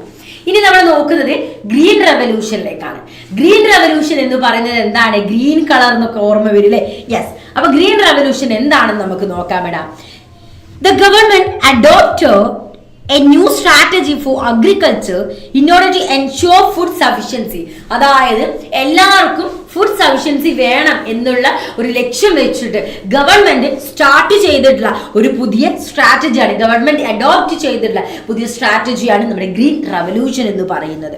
It was decided to put more resources into those areas which already had irrigation and those farmers who were already well off. എന്താ പറയുന്നത്, it was decided to put more resources into those areas which already irrigation ഒക്കെ ഉള്ള സ്ഥലങ്ങൾ എന്താണ് കൂടുതൽ റിസോഴ്സസും കാര്യങ്ങളൊക്കെ എന്താ കൊടുക്കാനും അവർക്ക് കൂടുതൽ എന്താണ് ഫാമേഴ്സിന് നല്ല രീതിയിൽ ഡെവലപ്പ് ആയി വരാനുള്ള കാര്യങ്ങളൊക്കെ എന്തായിരുന്നു ഈ ഒരു ഗ്രീൻ റെവല്യൂഷന്റെ സമയത്ത് അവർക്ക് ചെയ്യാൻ സാധിച്ചു. The government offered high yielding varieties of seed. അപ്പൊ ഗവൺമെന്റ് ഓഫർ ചെയ്തെന്നാണ് HYV സീഡാണ് ഗവൺമെന്റ് ഓഫർ ചെയ്തത്. എന്താണ് HYV ആണ് പറഞ്ഞത്. ഓക്കെ, HYV സീഡ് എന്തു ചെയ്തു, ഗവൺമെന്റ് ഓഫർ ചെയ്തു. അപ്പൊ ഈ സീഡ് എന്താണ് പെട്ടെന്ന് തന്നെ എന്തായിരുന്നു, നമ്മുടെ കായകളും വിത്തുകളും അതായത് നമ്മളെ വൃക്ഷങ്ങളൊക്കെ ഉണ്ടാകുന്ന സീഡുകളായിരുന്നു. അതേപോലെ തന്നെ ഫെർട്ടിലൈസേഴ്സ്, പെസ്റ്റിസൈഡ്സ് അതൊക്കെ അവർക്ക് പ്രൊവൈഡ് ചെയ്തു. അതേപോലെ തന്നെ better irrigation at highly subsidies price. അങ്ങനെ അവരെന്താണ് സബ്സിഡി പ്രൈസിൽ ഇറിഗേഷനും കാര്യങ്ങളൊക്കെ കൊടുക്കാൻ തുടങ്ങി. ഇറിഗേഷൻ സൗകര്യങ്ങൾ, പെസ്റ്റിസൈഡ്സ്, ഫെർട്ടിലൈസേഴ്സ് ഒക്കെ കൊടുക്കാൻ തുടങ്ങി. ഗവൺമെന്റ് അവർക്ക് ഗ്യാരണ്ടി ചെയ്യാണ്. എന്താ ഗ്യാരണ്ടി ചെയ്തത്, guarantee to buy the produce of the farmers at given price, which was a beginning at the green revolution. So green revolution സമയത്ത് ഗ്രീൻ റെവല്യൂഷൻ തുടക്കകാലത്ത് ഇതൊക്കെ ഗവൺമെന്റ് അവർക്ക് എൻഷുർ ചെയ്യാം, നിങ്ങൾക്ക് എന്തായിരിക്കും എന്താണ് സബ്സിഡിയിൽ ഇത്തരത്തിലുള്ള കാര്യങ്ങളൊക്കെ ലഭിക്കുമെന്ന് ഗവൺമെന്റ് എൻഷുർ ചെയ്യുന്നു, ഗ്യാരണ്ടി കൊടുക്കുന്നു. The green revolution delivered only A moderate agriculture. So ഇത് ഒരു മോഡറേറ്റ് ആയൊരു അഗ്രികൾച്ചർ ഗ്രോത്ത് ഒക്കെ ആയിരുന്നു കൊണ്ടുവന്നിട്ടുണ്ടായിരുന്നത്. മെയിൻലി അത് കൂടുതൽ എന്താണ് നമ്മുടെ വീറ്റ് പ്രൊഡക്ഷനെയായിരുന്നു കൂട്ടിക്കൊണ്ടുവന്നിരുന്നത്. And rice the availability of food in the country. അതേപോലെ തന്നെ നമ്മുടെ രാജ്യത്തെ ഫുഡിന്റെ അവൈലബിലിറ്റി അതിനെക്കുറിച്ചുള്ള അത് റേസ് ചെയ്തു. അതേപോലെ തന്നെ but increase polarisation between classes and region. പക്ഷെ അപ്പോഴും എന്താണ് ക്ലാസസും അതേപോലെ തന്നെ റീജിയൻസും തമ്മിലുള്ള പോളറൈസേഷൻ എന്ത് ചെയ്തു, ഇൻക്രീസ് ചെയ്ത് വന്നുകൊണ്ടേയിരുന്നു. ഇനി ഇവിടെ നോക്കിക്കേ, ആ സമയത്ത് ചില റീജിയൻസ് ആയ നമ്മുടെ Punjab, Haryana, west Uttar Pradesh become അഗ്രികൾച്ചറലി prosperous ആയ കുറച്ച് സ്ഥലങ്ങളായിരുന്നു പഞ്ചാബ്, ഹരിയാന, വെസ്റ്റേൺ ഉത്തർപ്രദേശ് ഒക്കെ. While others remain backward. ആ സമയത്ത് ഒരുപാട് പേര് ബാക്ക്വേർഡ് ആയ സമയത്ത് ഇവർ പ്രോസ്പെറസ് ആയി വന്നതായിരുന്നു. ഗ്രീൻ റെവല്യൂഷന്റെ എഫക്റ്റിലേക്ക് നമ്മൾ ഇനി പോവുകയാണെങ്കിൽ എന്തൊക്കെയാണ് ഗ്രീൻ റെവല്യൂഷന്റെ എഫക്റ്റുകളായിട്ട് നമ്മൾ പറയുന്നത് the stark contrast between poor peasantry and the landlords produce condition favourable for leftist organisation to organise the poor persons. So ഇങ്ങനെയുള്ള കുറച്ച് കാര്യങ്ങളൊക്കെ അതിന്റെ എഫക്ട്സുകളാണ് അല്ലേ. Green revolution also result rise of what is called the middle peasant section. So ഇവരെന്തു ചെയ്തിട്ടുണ്ടായിരുന്നു, ഈ ഒരു ഗ്രീൻ റെവല്യൂഷൻ ഓൾസോ റിസൾട്ട്, ഈ ഗ്രീൻ റെവല്യൂഷൻ കാരണം നമുക്ക് മറ്റൊരു റിസൾട്ട് എന്താന്ന് വെച്ചാൽ അവർക്ക് എന്താണ് മിഡിൽ പെസന്റ് സെക്ഷൻ എന്താണോ അവർക്ക് വേണ്ടത് അത് ചോദിക്കാനും കാര്യങ്ങളൊക്കെ സാധിച്ചു എന്നാണ് പറയുന്നത്. The rise of what is called the middle peasant section. Middle peasant section ചോദിച്ച കാര്യങ്ങൾ എന്ത് ചെയ്തു, അവർക്ക് ലഭിക്കുന്ന രീതിയിലേക്ക് ഉള്ള ഒരു ഗ്രോത്ത്, ഒരു ഡെവലപ്മെന്റ് എന്തിലൂടെ ഉണ്ടായി, ഗ്രീൻ റെവല്യൂഷനിലൂടെ ഉണ്ടായി. ഇനി നമ്മൾ അതിനുശേഷം വന്ന കുറച്ച് ഡെവലപ്മെന്റ്സ് ആണ് നോക്കാൻ പോകുന്നത്. ഇവിടെ ശ്രദ്ധിച്ചിടാം. The development in India took major turn from the 1960 ആവുന്നതൊക്കെ എന്താണ്, വേറൊരു ടേണിംഗ് പോയിന്റിലേക്കായിരുന്നു വന്നിട്ടുണ്ടായിരുന്നത്. 1967 ആവുന്ന സമയത്ത് നമുക്ക് എന്തായിരുന്നു, ഒരുപാട് പ്രൈവറ്റ് സെക്ടർ ഇൻഡസ്ട്രിയിൽ ഒരുപാട് പുതിയ പുതിയ റെസ്ട്രിക്ഷൻസ് ഒക്കെ വരാൻ തുടങ്ങി. അതേപോലെ തന്നെ 14 പ്രൈവറ്റ് ബാങ്ക്സ് എന്തു ചെയ്തു, നാഷണലൈസ് ചെയ്തു. അതേപോലെ തന്നെ എന്തു ചെയ്തിട്ടുണ്ടായിരുന്നു, the government announced many pro-poor programs, ഒരുപാട് pro-poor programs അനൗൺസ് ചെയ്തു. അതേപോലെ തന്നെ എന്താണ്, ഒരുപാട് സോഷ്യലിസ്റ്റ് പോളിസീസ് കൊണ്ടുവന്നു, ideological towards the socialist policies. പിന്നെ എന്ത് കൊണ്ടുവന്നു എന്നാണ് പറയുന്നത്, ഒരുപാട് ഹീറ്റ് ഡിബേറ്റഡ് പ്രോഗ്രാംസ്, ഈ ഡിബേറ്റ്സും കാര്യങ്ങളും നമ്മളെ കണ്ടിനെ സംബന്ധിക്കുന്ന ഒരുപാട് കാര്യങ്ങളൊക്കെ എന്ത് ചെയ്തു, ഡിസ്കഷനും കാര്യങ്ങളിലേക്ക് വന്നു. അതിലെന്തായിരുന്നു, ഒരുപാട് പൊളിറ്റിക്കൽ പാർട്ടീസും എക്സ്പേർട്സും ഒക്കെ എന്തായിരുന്നു അതിൽ പങ്കെടുത്തിട്ടുണ്ടായിരുന്നു. അപ്പൊ ഇത്രയും കാര്യങ്ങളാണ് നമുക്ക് ഈ ഒരു പർട്ടിക്കുലർ ചാപ്റ്ററിൽ പഠിക്കാനുള്ളത്. അപ്പൊ ഐ ഹോപ്പ് ഈ ഒരു ചാപ്റ്ററിലെ എല്ലാ കാര്യങ്ങളും നിങ്ങൾ മനസ്സിലായി എന്ന് ഞാൻ വിശ്വസിക്കുകയാണ്. അപ്പൊ ഇനി നമ്മൾ അടുത്ത ചാപ്റ്ററിലേക്ക് പോകാൻ പോവുകയാണ്. അടുത്ത ചാപ്റ്ററിന്റെ പേരെന്താ, ഇന്ത്യസ് എക്സ്റ്റേണൽ റിലേഷൻ ആണ് നമ്മൾ അടുത്തതായിട്ട് പഠിക്കാൻ പോകുന്നത്. ഇന്ത്യയുടെ എക്സ്റ്റേണൽ റിലേഷനിലേക്കാണ് നമ്മൾ ഇനി പോകാൻ പോകുന്നത്. സോ ഈ ഒരു ഭാഗത്ത് എന്തൊക്കെ കാര്യങ്ങൾ നമ്മൾ സംസാരിക്കും, എന്തൊക്കെ കാര്യങ്ങൾ നമ്മൾ ഡിസ്കസ് ചെയ്യും, നമ്മുടെ ഇന്ത്യയുടെ പീസിനെ കുറിച്ചിട്ടും നെഹ്റുവിൻ്റെ റൂള്, പോളിസി ഓഫ് നോൺ അലൈൻമെന്റിനെ കുറിച്ചിട്ട്, അതേപോലെ തന്നെ distance from two camps, Afro Asian unity, അങ്ങനെ ടിബറ്റ്, ചൈനീസ് ഇൻവേഷൻ, അങ്ങനെയുള്ള ഒരുപാട് കാര്യങ്ങൾ എന്ത് ചെയ്യും, ഇന്ത്യയുടെ ന്യൂക്ലിയർ പോളിസി, ന്യൂക്ലിയർ പ്രോഗ്രാംസ്, അങ്ങനെയുള്ള ഒരുപാട് കാര്യങ്ങൾ നമ്മൾ എന്ത് ചെയ്യും, ഡിസ്കസ് ചെയ്യും. അപ്പൊ എൻ്റെ മക്കൾ റെഡി അല്ലടാ? റെഡി ആണെങ്കിൽ ഒന്ന് കമന്റ് ചെയ്യും, മിസ് അടുത്ത ചാപ്റ്റർ പഠിക്കാൻ ഞാൻ റെഡി ആണെന്ന് പറഞ്ഞിട്ട് ഒന്ന് കമന്റ് ചെയ്തേടാ. അപ്പൊ മിസ് അടുത്ത ചാപ്റ്റർ ഡിസ്കസ് ചെയ്യാൻ പോവുകയാണ്. സോ ഈ ഒരു ചാപ്റ്ററും കൂടി കഴിഞ്ഞാൽ മൊത്തം നമ്മൾ ടോട്ടൽ 4 ചാപ്റ്റേഴ്സ് പഠിച്ചു കഴിഞ്ഞിട്ടോ. അപ്പൊ എന്ത് ഈസി ആയിട്ട് നമ്മൾ 4 ചാപ്റ്റേഴ്സ് പഠിച്ചത്. അപ്പൊ ഇത് കൃത്യമായിട്ട് പഠിച്ചു പോവാ. ഇനി അങ്ങോട്ട് നമ്മൾ പഠിക്കുന്ന ചാപ്റ്റേഴ്സിലുള്ളതൊക്കെ നമ്മളെ ക്രിസ്മസ് പരീക്ഷയ്ക്ക് വരുന്നതാണ്. അപ്പൊ ശ്രദ്ധിച്ചിരുന്നോളൂ കേട്ടോ. ഓക്കെ, അപ്പൊ നമുക്ക് ആദ്യം ഇന്ത്യൻ നാഷണൽ കോൺഗ്രസ് എന്താണെന്നുള്ളത് നോക്കാം. The British government left behind the legacy of many international disputes and a partition created its own pressure. So ഈ ഒരു സമയത്ത് നമുക്ക് നമ്മൾ എന്താവുന്ന സമയത്ത് ഇൻഡിപെൻഡൻസ് സ്വാതന്ത്ര്യം കിട്ടുന്ന സമയത്ത് നമ്മൾ പാർട്ടീഷൻ്റെ ആ സമയത്ത് നമുക്ക് ഒരുപാട് പ്രഷറും കാര്യങ്ങളും ബ്രിട്ടീഷേഴ്സ് നമുക്ക് എന്തായിരുന്നു തന്നിട്ടായിരുന്നു അവർ പോയിട്ടുണ്ടാവും. ഒരുപാട് ഇന്റർനാഷണൽ ഡിസ്പ്യൂട്ട്സ് അവർ ക്രിയേറ്റ് ചെയ്തിരുന്നു. As A nation born in the backdrop of the world war, അതായത് വേൾഡ് വാർ തുടർന്ന് അതിന്റെ ആ ഒരു സമയത്തായിരുന്നു നമ്മുടെ നാഷൻ ജനിക്കുന്നത് അല്ലെ.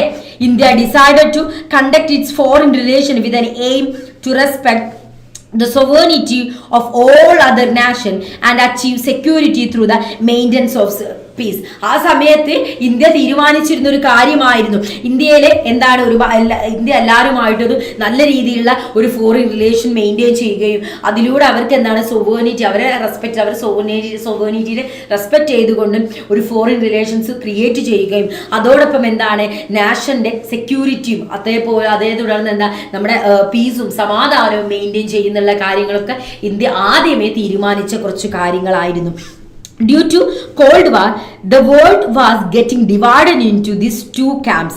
Cold War സമയത്തെ നമ്മുടെ വേൾഡ് 2 ക്യാമ്പ്സുകളായിട്ട് ഡിവൈഡ് ചെയ്തു, US-ഉം USSR-ഉം. ഏത് സമയത്തായിരുന്നു? കോൾഡ് കോൾഡ് വാറിന്റെ സമയത്തായിരുന്നു അല്ലെ. കോൾഡ് വാറിന്റെ സമയത്ത് എന്ത് സംഭവിക്കുക ചെയ്തത്? നമ്മളെ വേൾഡ് രണ്ടായിട്ട് ഡിവൈഡ് ചെയ്യുകയാണ്. ഒന്ന് എന്തൊക്കെയാണ്? ഒന്ന് US-ഉം ഒന്നെന്താണ് USSR-ഉമായിട്ട് നമ്മൾ എന്തു ചെയ്തു? നമ്മുടെ വേൾഡ് ഡിവൈഡ് ചെയ്തു. The policy of non alignment എന്ന് പറയുന്നത് എന്താണ്? ഈ കോൾഡ് വാർ പീരീഡിലെ the cold war period was marked by the political, economic and military confrontation at the global level between two blocs led by the superpowers US and the USSR. So non alignment എന്ന് പറയുന്നത് എന്താണ് എന്ന് എൻ്റെ മക്കൾ ഒന്ന് പറഞ്ഞു തന്നെ. So ഇന്ത്യയുടെ the policy of non alignment ആണ് പറയുന്നത്. ആ സമയത്ത് കോൾഡ് വാറിന്റെ സമയത്ത് നമ്മൾ ലോകം ഭരിച്ചിരുന്നത് തന്നെ പറയാം. രണ്ട് ശക്തികൾ ചേർന്നിട്ട് യുദ്ധം നടത്തിക്കൊണ്ടേയിരിക്കുക. ഒന്ന് USS-ഉം ഒന്ന് US-ഉം ഒന്ന് USSR-ഉം തമ്മിൽ എന്താണ് പൊരിഞ്ഞ യുദ്ധത്തിൽ എന്താ ഏർപ്പെട്ടുകൊണ്ടേയിരിക്കാം. The same period also witness development like the establishment of the UN. So ഈ സമയത്താണ് നമ്മുടെ UN എന്ത് വരുന്നത്? ദ ക്രിയേഷൻ ഓഫ് ന്യൂക്ലിയർ വെപ്പൺസിന്റെ ക്രിയേഷൻ വരുന്നു. The emergence of communist China emerge ചെയ്യുന്നു. അതേപോലെ തന്നെ നമ്മുടെ ഡീകോളനൈസേഷന്റെ ബിഗിനിങ്. ഇതൊക്കെ എന്താണ് ഈ സെയിം പീരീഡിൽ തന്നെ നടക്കുന്ന കുറച്ച് ഇമ്പോർട്ടന്റ് ആയിട്ടുള്ള കാര്യങ്ങളാണ്. സോ ഇവിടെ നമ്മുടെ നെഹ്റുവിന്റെ റോൾ എന്താണെന്ന് ചോദിച്ചാൽ മക്കളെ, നമ്മുടെ ഇന്ത്യയുടെ ഫസ്റ്റ് പ്രൈം മിനിസ്റ്റർ ആയിരുന്നു ആര്? നമ്മുടെ ജവഹർലാൽ നെഹ്റു അല്ലെ. നോക്കിക്കേ, profound influence the promulgation of implementation of India's foreign policy from 1946 to 1964. 1946 to 1964 ഉള്ള വരെയുള്ള ഫോറിൻ പോളിസീസും കാര്യങ്ങളൊക്കെ ഇംപ്ലിമെന്റേഷനിലൊക്കെ ഉണ്ടായിരുന്നതും അതിന്റെ ഫോർമുലേഷനിലൊക്കെ ഉണ്ടായിരുന്നതും ആരായിരുന്നു? നമ്മുടെ നെഹ്റു ആയിരുന്നു. The three major objective of Nehru foreign policy were to preserve the hard-earned sovereignty, protect territorial integrity and promote rapid economic development. ആ സമയത്തെ നമ്മുടെ നെഹ്റു അടക്കമുള്ളവർ ക്രിയേറ്റ് ചെയ്തിട്ടുള്ള ഇന്ത്യയുടെ ഫോറിൻ പോളിസി എന്തായിരുന്നു? ഫോറിൻ പോളിസിയിൽ പറയുന്ന മൂന്ന് പ്രധാനപ്പെട്ട ഒബ്ജക്റ്റീവുകൾ എന്തായിരുന്നു? എന്തായിരുന്നു എന്നാണ് പറയുന്നത്. ഒന്നെന്താണ്? Protect territorial integrity. അടുത്തത് എന്താണ്? നമ്മളെ ഹാർഡ് ഏൺ സൊവേർണിറ്റി. അതേപോലെ എന്താണ്? Promote rapid economic development. ഇതൊക്കെ ഇന്ത്യ ആ സമയത്ത് എന്തു ചെയ്തിട്ടുണ്ടായിരുന്നു? ഇവരുടെ ഫോറിൻ പോളിസിയിലെ പ്രധാനപ്പെട്ട ഒബ്ജക്റ്റീവുകളായിരുന്നു. He wishes to achieve this objective through the strategy of non-alignment. So non-alignmentലൂടെ മാത്രമേ എന്താണ് ഇന്ത്യക്ക് ഇത് നടപ്പിലാകൂ എന്ന് ആര് മനസ്സിലാക്കി? നമ്മുടെ നെഹ്റു മനസ്സിലാക്കി. സോ ഈ ഒരു ഒബ്ജക്റ്റീവ് ഒക്കെ നമുക്ക് അച്ചീവ് ചെയ്യണമെങ്കിൽ ഇന്ത്യ എങ്ങനെ വേണം? നോൺ അലൈൻമെന്റ് ആവണം. ആരുടെയും പക്ഷം ചേരാതെ, ഇന്ന കൂട്ടർ US-ന്റെയും കൂടെ ചേരുന്നില്ല, USSR-ന്റെയും കൂടെ ചേരുന്നില്ല. അപ്പൊ ഇന്ത്യ നോൺ അലൈൻമെന്റ് രീതിയിലൂടെ പോയാൽ മാത്രമേ, ആ സ്ട്രാറ്റജിയിലൂടെ പോയാൽ മാത്രമേ നമുക്ക് ഈ ഒരു ഒബ്ജക്റ്റീവ് നേടിയെടുക്കാൻ പറ്റുള്ളൂ എന്ന് ആർക്ക് മനസ്സിലായി? നമ്മുടെ നെഹ്റുവിന് മനസ്സിലായി. ഡിസ്റ്റൻസ് ഫ്രം ടു ക്യാമ്പ്സ് ആണ് അടുത്തതായിട്ട് നമ്മൾ ഡിസ്കസ് ചെയ്യുന്നത്. ഇവിടെ നോക്കിയിടാം. The foreign policy of independent India vigorously pursued the dream of peaceful world by advocating the policy of non-alignment, by reducing Cold War tensions and by contributing human resources to the UN and the peacekeeping operations. എന്താ പറയുന്നത്? ആ സമയത്ത് ഇന്ത്യയുടെ foreign policy എന്തായിരുന്നു? ഇന്ത്യയുടെ ഒരു dream എന്തായിരുന്നു? ഒരു പീസ്ഫുൾ ആയിട്ടുള്ള വേൾഡും കാര്യങ്ങളും ക്രിയേറ്റ് ചെയ്യണം. സോ അതിനവരെന്തു ചെയ്തു? നോൺ അലൈൻമെന്റ് എന്ന് പറയുന്ന ആ ഒരു സ്ട്രാറ്റജി, ആ പോളിസി എന്തു ചെയ്തു? അവർ സ്വീകരിച്ചു. അതെന്തിനായിരുന്നു? അവരെ കോൾഡ് വാറിന്റെ ടെൻഷൻസും കാര്യങ്ങളൊക്കെ ആ സമയത്ത് അവർ റെഡ്യൂസ് ചെയ്യാൻ വേണ്ടിയിട്ട് അവർ സ്വീകരിച്ചത് നോൺ അലൈൻമെന്റ് എന്ന് പറയുന്ന ആ ഒരു സ്ട്രാറ്റജി ആയിരുന്നു. സോ ഈ ഒരു സ്ട്രാറ്റജിയിലൂടെ അവർ എന്തൊക്കെ കാര്യങ്ങൾ നേടി? നമ്മുടെ UN ക്രിയേറ്റ് ചെയ്ത് UN സ്റ്റാർട്ട് ചെയ്തത് ഈ ഒരു സമയത്തായിരുന്നു പറഞ്ഞല്ലേ. അപ്പൊ UN സ്റ്റാർട്ട് ചെയ്ത സമയത്ത് ഒരുപാട് ഹ്യൂമൻ റിസോഴ്സസിനെ, അതായത് മനുഷ്യന്മാരെ എന്തിനു വേണ്ടിയിട്ട്? പീസ് കീപ്പിംഗ്, അതായത് സമാധാനം സൃഷ്ടിക്കാൻ, അല്ലെങ്കിൽ സമാധാനം നിലനിർത്തുന്ന ആളുകളായിട്ട് പീസ് കീപ്പിംഗ് ഓപ്പറേഷൻസിന് വേണ്ടിയിട്ട് ആളുകളെ അയക്കാൻ വേണ്ടിയിട്ട് ഇന്ത്യക്ക് സാധിച്ചു. അത് ഇന്ത്യക്കല്ലാതെ മക്കളെ വേറെ ആർക്ക് സാധിക്കും? പുതിയതായിട്ട് ജനിച്ചൊരു രാഷ്ട്രമാണ്. ആ സമയത്ത് ഇന്ത്യക്ക് വേണമെങ്കിൽ ആരെ കൂടെ വേണം ചേരാം? US-ന്റെ കൂടെ, USSR-ന്റെ കൂടെ ചേർന്നിട്ട് നമുക്ക് എന്താണ് ആ കോൾഡ് വാറിന്റെ ഭാഗമാണ്. പക്ഷെ നമ്മൾ എന്താ ചെയ്തത്? പുതുതായി രൂപീകരിച്ച UN നമ്മൾ ഹ്യൂമൻ റിസോഴ്സസ് പ്രൊവൈഡ് ചെയ്യാം. എന്തിനു വേണ്ടിയിട്ട്? പീസ് കീപ്പിംഗ് ഓപ്പറേഷന് വേണ്ടിയിട്ട്. ഇത് ഇന്ത്യക്കല്ലാതെ വേറെ ആർക്ക് സാധിക്കും മക്കളെ? നമുക്കതൊരു അഭിമാനമായിട്ടുള്ള ഒരു കാര്യം തന്നെയാണ് അല്ലേ. ഇനി നോക്കിക്കേ, In 1956, when Britain attacked Egypt over the Suez Canal issue, India led to the world protest against the neo-colonial invasion. എന്താ പറയുന്നത്? 1956 നമ്മുടെ ബ്രിട്ടൻ എന്താണ് ഈജിപ്ത് അറ്റാക്ക് ചെയ്യാണ്. നമ്മുടെ സൂയിസ് കനാൽ ഇഷ്യൂസിനെ തുടർന്നിട്ട് എന്താണ് ബ്രിട്ടൻ അറ്റാക്ക് ഈജിപ്റ്റ് എന്താണ് ബ്രിട്ടൻ ഈജിപ്തിനെ അറ്റാക്ക് ചെയ്ത സമയത്ത് നമ്മുടെ ഇന്ത്യ എന്താ ഒരു വേൾഡ് പ്രൊട്ടസ്റ്റ് നടത്തുക. ഇന്ത്യയിലെ വേൾഡ് പ്രൊട്ടസ്റ്റ് എഗെയിൻസ്റ്റ് എന്തിന് എഗെയിൻസ്റ്റ് ആയിട്ട്? നിയോ കൊളോണിയൽ ഇൻവേഷൻസിന് എഗെയിൻസ്റ്റ് ആയിട്ട് ഒരു പ്രൊട്ടസ്റ്റ് നടത്തുകയാണ് ചെയ്യുന്നത്. Pakistan join the US led military alliances and the US was not happy about India's independent initiative and the policy of non-alignment. പാകിസ്ഥാന് നമ്മുടെ ഇന്ത്യ രണ്ടായിട്ട് ഡിവൈഡ് ചെയ്തില്ലേ? ബ്രിട്ടീഷ് ഇന്ത്യനെ ഇന്ത്യ ആയിട്ടും പാകിസ്ഥാനായിട്ട് ഡിവൈഡ് ചെയ്തപ്പോൾ പാകിസ്ഥാൻ ആരെ കൂടിയാണ്? US-ന്റെ കൂടെയായിരുന്നു അവരാര് പാകിസ്ഥാൻ ചേർന്നിട്ടുണ്ടായിരുന്നത്. ആ സമയത്ത് ഇന്ത്യ സ്വീകരിച്ച ഈ ഒരു ഇൻഡിപെൻഡന്റ് ഇനീഷ്യേറ്റീവ് അതായത് പോളിസി നോൺ അലൈൻമെന്റിനോട് ആർക്ക് ഇഷ്ടപ്പെട്ടില്ല? US-ന് ഇഷ്ടപ്പെട്ടില്ല. US ഒരിക്കലും ഹാപ്പി ആയിരുന്നില്ല അല്ലെ? The US also represent India's growing partnership with the Soviet Union. അതേപോലെ അതെന്താ പറയുന്നത്? The US also resented India's growing partnership with Soviet Union. So ഇതൊന്നും ആർക്ക് എന്താണ് നമ്മുടെ US-ന് ഇഷ്ടമാകോ കാര്യങ്ങളോ ചെയ്തില്ല. ഈ സമയത്താണ് ആഫ്രോ ഏഷ്യൻ യൂണിറ്റിയും കടന്നു വരുന്നത്. എന്താണ് ആഫ്രോ ഏഷ്യൻ യൂണിറ്റി എന്ന് പറയുന്നത്? Nehru era was marked by the establishment of contact between India and other newly independent states in Asia and Africa. നമ്മൾ പറഞ്ഞു നെഹ്റുവിന്റെ ഒരു പ്രധാനപ്പെട്ട ഒരു നയം എന്തായിരുന്നു? നമ്മളെല്ലാവരുമായിട്ട് എന്താണ് നല്ലൊരു ഫോറിൻ പോളിസി, നല്ലൊരു ഫോറിൻ റിലേഷൻഷിപ്പിൽ നമ്മൾ ബിൽഡ് ചെയ്തു പോവാ. സോ ആ ഒരു സമയത്ത് ഇൻഡിപെൻഡന്റ് ആയിട്ടുള്ള സ്റ്റേറ്റ് ആയ ഏഷ്യയും ആഫ്രിക്കയും തമ്മിൽ ഒരു കോണ്ടാക്ട് എസ്റ്റാബ്ലിഷ് ചെയ്യാണ് ചെയ്യുന്നത് കേട്ടോ. അണ്ടർ ഹിസ് ലീഡർഷിപ്പ്, നെഹ്റുവിന്റെ ലീഡർഷിപ്പിലെ India convene the Asian relations conference in March 1947, 5 months ahead attaining its independence. സ്വാതന്ത്ര്യം കിട്ടുന്നതിന്റെ 5 മാസം മുന്നേ 1947 മാർച്ചിൽ എന്ത് ചെയ്യാണ്? അവരൊരു നമ്മുടെ നെഹ്റുവിന്റെ നേതൃത്വത്തിൽ India convened Asian relations conference conduct ചെയ്യാണ്. The Afro-Asian Conference held in the Indonesian city Bandung in 1955, which is known as Bandung Conference and marked the establishment of NAM. എന്താ ഇവിടെ പറയുന്നത് മക്കളെ? ആഫ്രോ ഏഷ്യൻ കോൺഫറൻസ് നടക്കുകയാണ് ചെയ്യുന്നത് Indonesian city ആയിട്ടുള്ള ബാന്തങ്ങിൽ വെച്ചിട്ടായിരുന്നു. ബാന്തങ് എന്ന് പറഞ്ഞ സ്ഥലത്ത് 1955 എന്താണ് ഒരു കോൺഫറൻസ് നടക്കുകയാണ്. ഇതെന്ത് പേരിൽ അറിയപ്പെട്ടു? ബാന്തങ് കോൺഫറൻസ് എന്ന പേരിലായിരുന്നു അറിയപ്പെട്ടിട്ടുണ്ടായിരുന്നത്. സോ ഈ ഒരു കോൺഫറൻസിൽ വെച്ചിട്ട് അവർ എന്ത് ക്രിയേറ്റ് ചെയ്യാണ് ചെയ്യുന്നത്? ഒരു നാം എസ്റ്റാബ്ലിഷ് NAM എന്ത് ചെയ്യാണ്? എസ്റ്റാബ്ലിഷ് ചെയ്യുകയാണ് ചെയ്യുന്നത്. ദ ഫസ്റ്റ് സബ്മിറ്റ് ഓഫ് NAM-ന്റെ ഫുൾ ഫോം എന്താണെന്ന് പറഞ്ഞേ.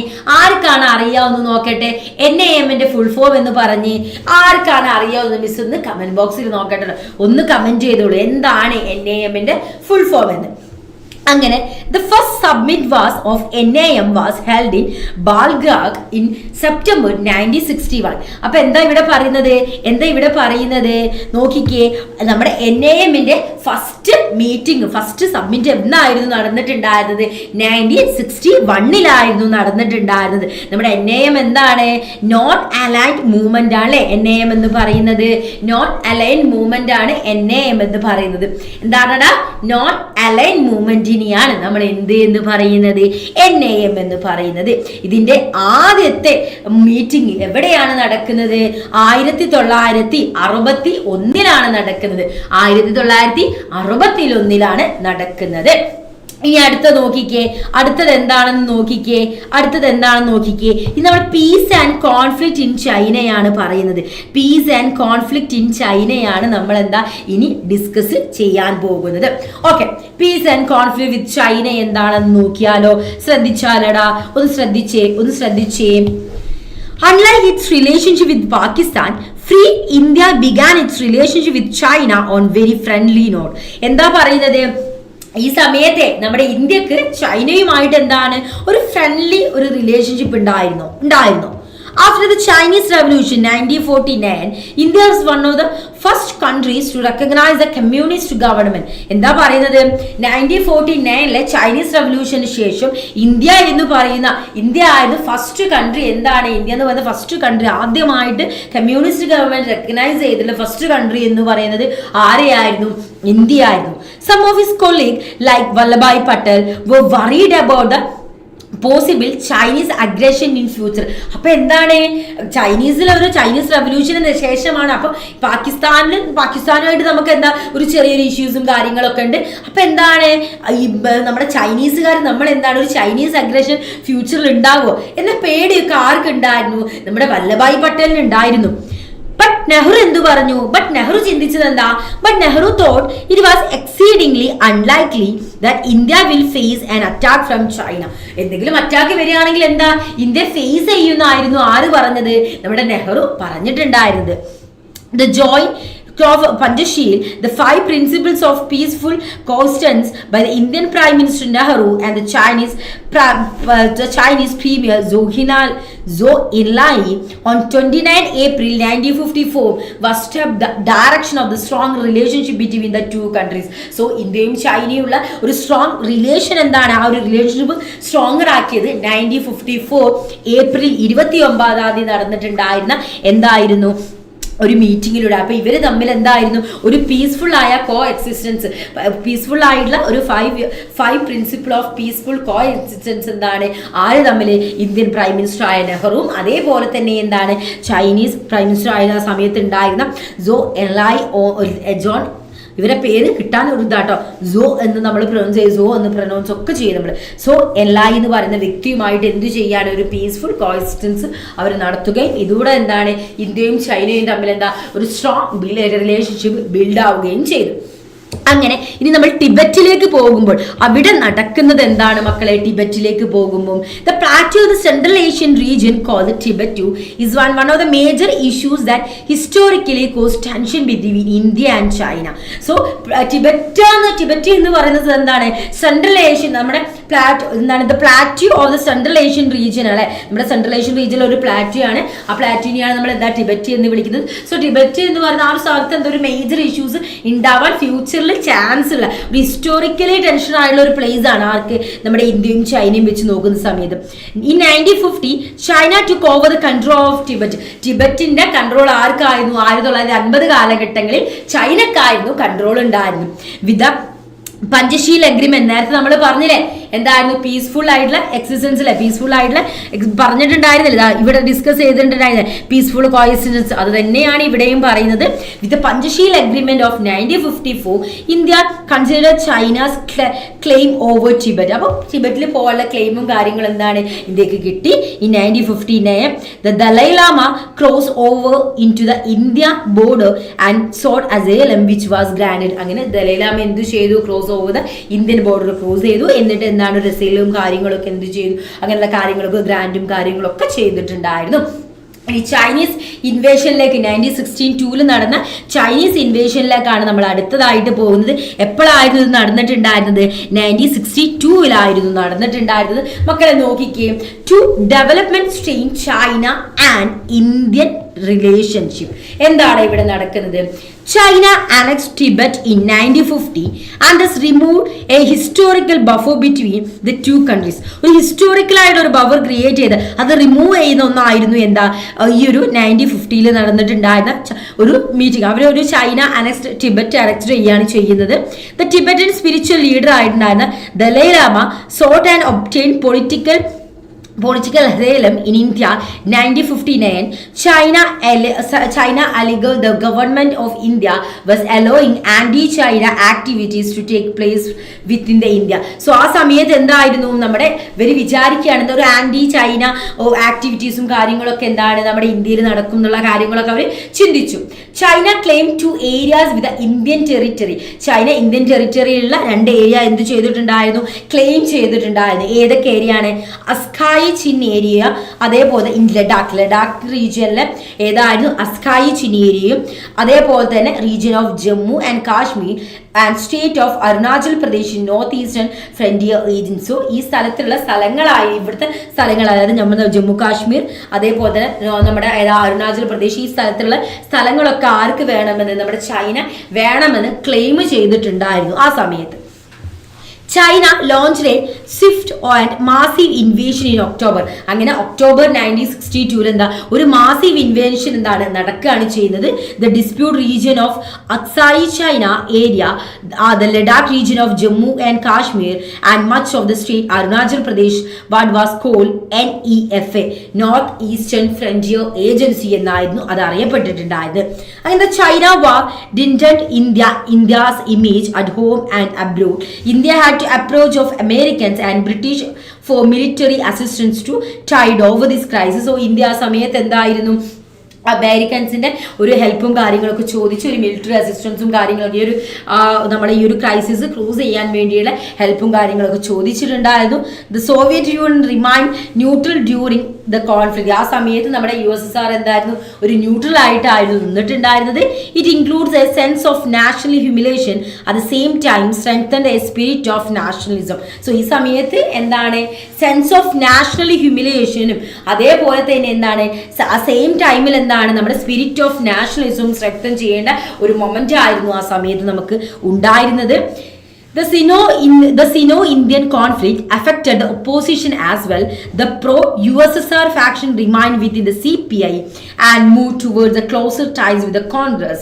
The other faction closer to China and was against any ties with Congress. The party split in 1964 and the leader of the later faction formed a Communist Party of India, Marxist and CPIM. നമുക്ക് എന്താ രണ്ട് ഇതുണ്ടല്ലേ, CPIM-ഉം അതേപോലെ തന്നെ communist party of ഇന്ത്യയും communist party Marxist, അങ്ങനെ രണ്ടെണ്ണമായിട്ട് നമുക്ക് ഉണ്ടല്ലേ. അപ്പോൾ ഇങ്ങനെയുള്ള കാര്യങ്ങളൊക്കെ എന്താണ് ഇതിനെ തുടർന്ന് വരികയും the war with China alerted the Indian leadership to the volatile situation to the northeastern region. So ഇതെന്തായിരുന്നു, ഈ ഒരു ഇവർ തമ്മിലുള്ള പ്രശ്നങ്ങളും കാര്യങ്ങളും ഒരു അലേർട്ട് ആയിട്ടായിരുന്നു നമുക്ക് വന്നിരുന്നത്. അതിനെ തുടർന്ന് എന്താണ്, വാർ ആൻഡ് പീസ് വിത്ത് പാകിസ്ഥാൻ എന്നാണ് നമുക്ക് ഇനി ഡിസ്കസ് ചെയ്യണേ. അപ്പോൾ ചൈനയും ഇന്ത്യയും തമ്മിലുള്ള കാര്യങ്ങളൊക്കെ പറഞ്ഞു കഴിഞ്ഞു. ഇനി നമ്മൾ എങ്ങോട്ടാ പോകുന്നത്, വാർ ആൻഡ് പീസ് വിത്ത് പാകിസ്ഥാൻ. നോക്കിക്കേ, a proxy war broke out between the India and Pakistan army in Kashmir during 1947 മുതലേ നമുക്ക് ഇഷ്യൂസ് ഉണ്ട് അല്ലേ. The issues was then referred to the UN പോലും എന്തായിരുന്നു, അത് ശ്രദ്ധിച്ചിട്ടുള്ള ഇഷ്യൂസ് ആയിരുന്നു. The long-term dispute about the sharing of river waters was resolved through mediation by the World Bank. The Indian-Pakistan Indus Water Treaty was signed by Nehru and General Ayub Khan in 1960. എന്താ ഇവിടെ പറയുന്നത്, ആദ്യം ഇവർ വെള്ളത്തിനെ ചൊല്ലിയിട്ടായിരുന്നു പ്രശ്നം ഉണ്ടായിരുന്നത്. ആ വെള്ളം എന്തായിരുന്നു, ആ ചൊല്ലിയുള്ള പ്രശ്നം നമ്മുടെ ഇൻഡസ് വാട്ടർ ട്രീറ്റിയിലൂടെ നമ്മുടെ നെഹ്റു, നമ്മുടെ ഇന്ത്യയിലെ പ്രൈം മിനിസ്റ്റർ ആയിരുന്ന നെഹ്റുവും അതേപോലെ തന്നെ പാകിസ്ഥാനിലെ ജനറലായ അയ്യൂബ് ഖാനും കൂടി 1960 ഒരു കരാർ ഒപ്പുവെച്ചിട്ട് ആ പ്രശ്നങ്ങളും കാര്യങ്ങളൊക്കെ എന്താ ഒന്ന് ഒത്തുതീർപ്പാക്കി. In April 1965 Pakistan launched armed attack to the Rann of Kutch area of Gujarat, followed by a bigger offensive in Jammu and Kashmir in August-September.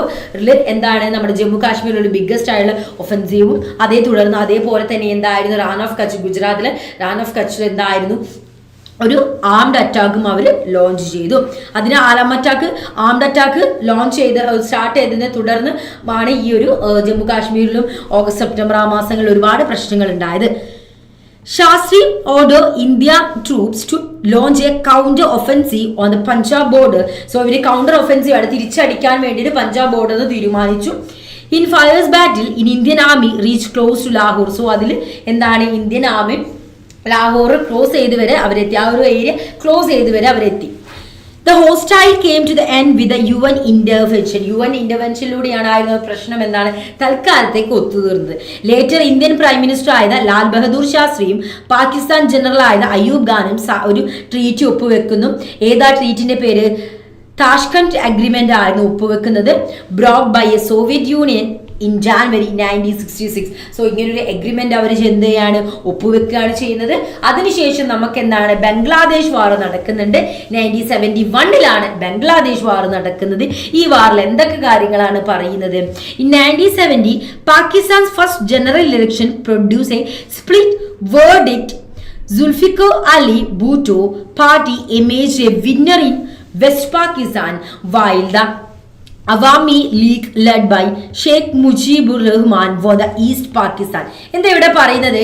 1970 പാകിസ്ഥാനിൽ ഫസ്റ്റ് ജനറൽ ഇലക്ഷൻ എന്ത് ചെയ്യാണ്, നടക്കുകയാണ് ചെയ്യുന്നത്. സോ അവിടെ എന്താണ്, ഒരു പാർട്ടി ഉണ്ടാകുന്നു, സ്പ്ലിറ്റ് വേർഡിക്റ്റ് ആകുന്നു. സുൽഫിക്കർ അലി ഭൂട്ടോ അവരുടെ ഒരു നേതൃത്വത്തിൽ വെസ്റ്റ് പാകിസ്ഥാനിൽ ഒരു പാർട്ടി എമേർജ് ആകുന്നു. അതേപോലെ തന്നെ ഈസ്റ്റ് പാകിസ്ഥാനിൽ ആരുടെ നേതൃത്വത്തിൽ, നമ്മുടെ ഷെയ്ഖ് മുജീബുർ റഹ്മാന്റെ നേതൃത്വത്തിൽ അവാമി ലീഗും അവരെന്ത് ചെയ്യുന്നു, ചെയ്യുന്നു. The Pakistani ruler were not willing to accept the democratic verdict. No, they are ready to accept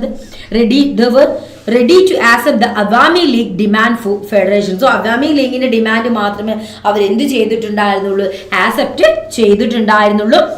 അങ്ങനെ മക്കളെ ഇവിടെ നോക്കിക്കേ, 1971 എന്ത് സംഭവിച്ചു? The Pakistani army arrested Sheikh Mujib and unleashed a reign of terror on the people's East Pakistan. In response to this, these people started struggle to liberate Bangladesh from Pakistan. അങ്ങനെ എന്താണ്, 1971 എന്താണ്, നമ്മളെ അവിടെ ഉണ്ടായിരുന്ന ലീഡറായിരുന്ന നമ്മുടെ ഷെയ്ഖ് മുജീബിനെ അറസ്റ്റ് ചെയ്യുകയും അതിനെ തുടർന്ന് അവിടുന്ന് ഒരുപാട് ഈസ്റ്റ് പാകിസ്ഥാൻ ആളുകൾ പ്രൊട്ടസ്റ്റ് ചെയ്യുകയും നമുക്ക് എന്താണ്, പാകിസ്ഥാന് ബംഗ്ലാദേശിനെ ലിബറേറ്റ് ചെയ്യണമെന്ന് പറയുകയും ചെയ്തു.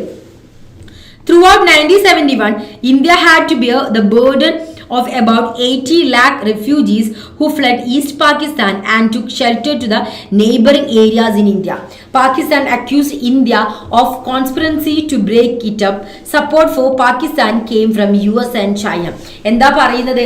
ആ സമയത്ത് ആളുകൾ ഈ സമയത്ത് നമ്മുടെ പാകിസ്ഥാൻ ഇന്ത്യനെയായിരുന്നു കുറ്റപ്പെടുത്തിയിട്ടുണ്ടായിരുന്നു. ഇന്ത്യയിൽ നിന്ന് ഒരുപാട് റെഫ്യൂജീസ് എന്തായിരുന്നു ഈ ഒരു ഏരിയയിലേക്ക് പോയി, ഈസ്റ്റ് പാകിസ്ഥാനിലേക്ക് പോയിട്ടുണ്ടായിരുന്നു എന്നൊക്കെ പറഞ്ഞ് ഒരുപാട് അവർ കുറ്റപ്പെടുത്തി. ആ സമയത്ത് പാകിസ്ഥാന് സപ്പോർട്ടായിട്ട് ആര് വന്നു? നമ്മുടെ US വന്നിട്ടുണ്ടായിരുന്നു, US ചൈനയൊക്കെ വന്നിട്ടുണ്ടായിരുന്നു. എന്താണ്? ശത്രുവിൻ്റെ ശത്രുമിത്രം. എന്താണ് അവിടെ? ശത്രുവിൻ്റെ ശത്രുമിത്രം. ഇന്ത്യയുടെ ശത്രുവാണ് US. അതായത് കോൾഡ് വാർ നടന്ന സമയത്ത് ഇത്രയുള്ളടാ, കോൾഡ് വാർ നടന്ന സമയത്ത് പാകിസ്ഥാൻ US സപ്പോർട്ട് ചെയ്തിട്ടുണ്ടായിരുന്നു. പാകിസ്ഥാൻ US സപ്പോർട്ട് ചെയ്തിട്ടുണ്ടായിരുന്നു.